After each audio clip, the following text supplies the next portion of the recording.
Сәлеметсіздер ме, құрметті оқырмандар? Менің қолымдағы Абайдың қара сөздері. Абайдың көркемдік, әлеуметтік, гуманистік және дінге көзқарастары терең білінген еңбегі қара сөздері. Абайдың қара сөздерінің бірнешеуі ең алғаш 1918 жылы Семей қаласында Абай журналында жарық көрді. Абай 45 қара сөзін 1890-1898 жылдар аралығында жазған.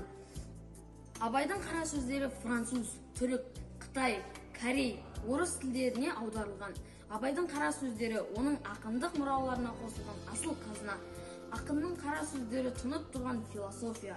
Қара сөздерде өткен ғасырдағы саяси оқиғалар, адам болмысы, мінез-құлқы қазіргі заманмен сабақтасып жатыр. Абайдың қара сөздерінде философиялық толғаулар, нақыл сөздер де ғибратты, аңыз хикая да, тарихи эссе, очерк те бар. Оның 6-7 үлгісі қысқа болса, кей біреулері мазмұны тақырып жағынан өзгешелеу, ауқымды болып келеді.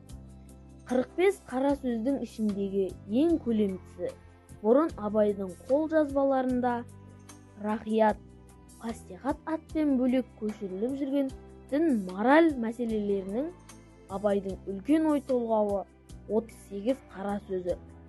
Қара сөздердің түпнұсқасы жазбасы сақталмаған.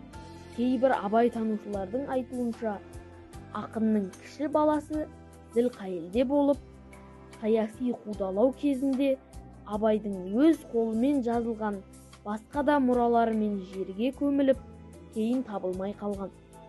Қара сөздердің түпнұсқасы Нұрсейіттің көшірме қол жазбалары бойынша жарияланып келеді.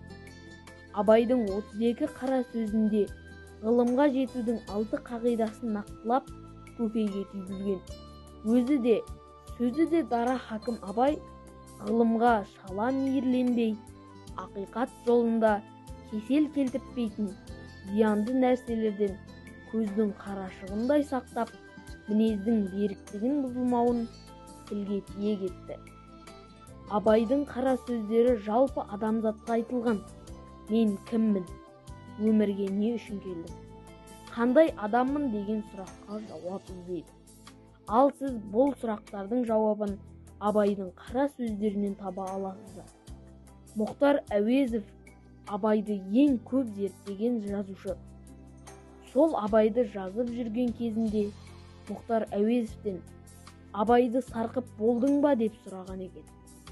Сол кезде Мұхтар Әуезов Абай деген мұхит қой, ал мұхитты сарқу мүмкін бе деген екен. Осындай аз ғана уақытта Абайдың қара сөздерін айтып шығу мүмкін емес. Сондықтан қымбатты оқырман, сіздерге Абайдың қара сөздерін оқуға кеңес береміз.